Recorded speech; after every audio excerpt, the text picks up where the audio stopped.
Hi, I'm Michael Rosenbaum, and I'm an alternative healing practitioner as well as a metaphysician practitioner.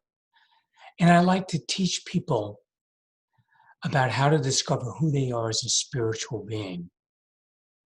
So I'm doing a little series called How to Become Soul Infused. And I want to start off with, how do you know you're a spiritual being? And who are we?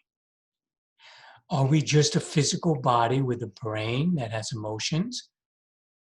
Or are we more than that? Well, science has now shown us that you can measure your thoughts outside your brain, that thoughts are non-local to the brain. Bruce Lipton, a prominent biologist in the field of epigenetics, used this metaphor to explain this phenomenon. If your TV breaks, is the program gone? No. The program is being transmitted to the TV, and if you get a new TV, the program will still be there on the new TV. So the brain is something that receives a transmission,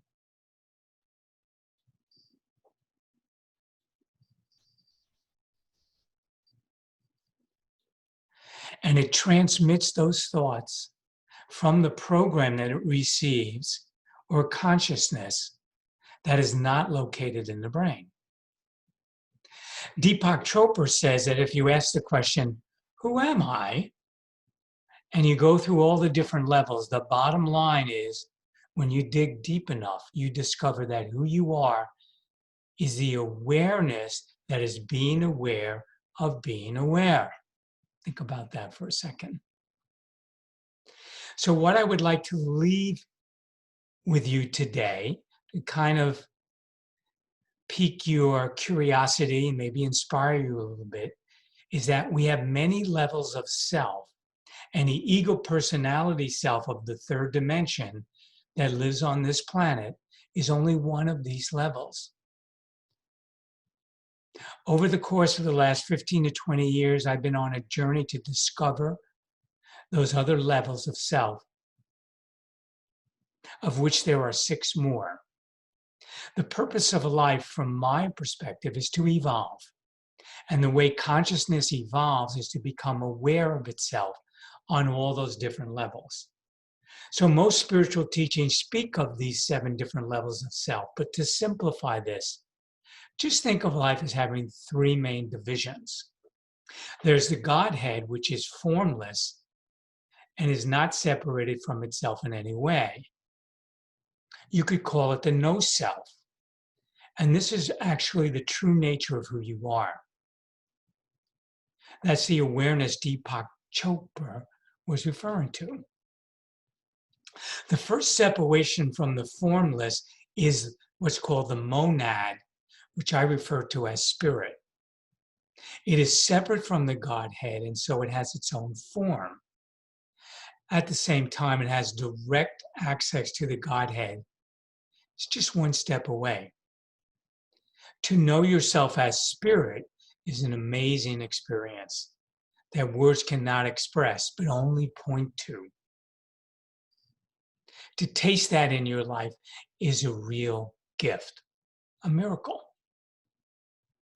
The next separation is a stronger sense of self, which I call the soul. Now, this is a further departure from the Godhead, but it is close to your spirit, and so it is a very expanded and blissful state. Amazing state, wonderful state, loving state. The next separation is the ego personality, which has a stronger or very strong sense of self, or me is different from you.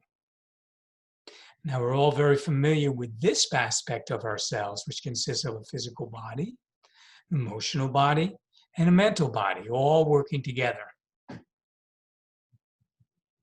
The first big leap in evolution on the spiritual path is to start or begin to become aware of your soul and build a bridge of awareness to the soul's wisdom so you can operate it from it on a daily basis.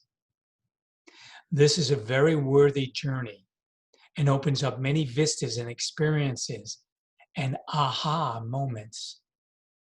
This is my life's work and what I most love to teach clients to do. A simple exercise to know yourself as beyond the ego personality is to focus on the now, or the experience of the present moment, not in your thoughts. Just step back and be aware of what is occurring in this moment. This could be physical sensations, perhaps, maybe feelings, energy moving through the body or flowing through you, sense of release, or maybe you feel a holding. In other words, be the awareness that is experiencing the form of what is happening, but not the form. Begin to let go of your identity with form and focus your identity as simply as awareness with no form. This is sometimes called mindfulness, but Eckhart Tolle doesn't like that word. He prefers to call it mindlessness, or his favorite word is presence. So practice feeling presence, which begins to get you closer to the feeling of your soul and spirit and away from your ego personality. More on this in future videos.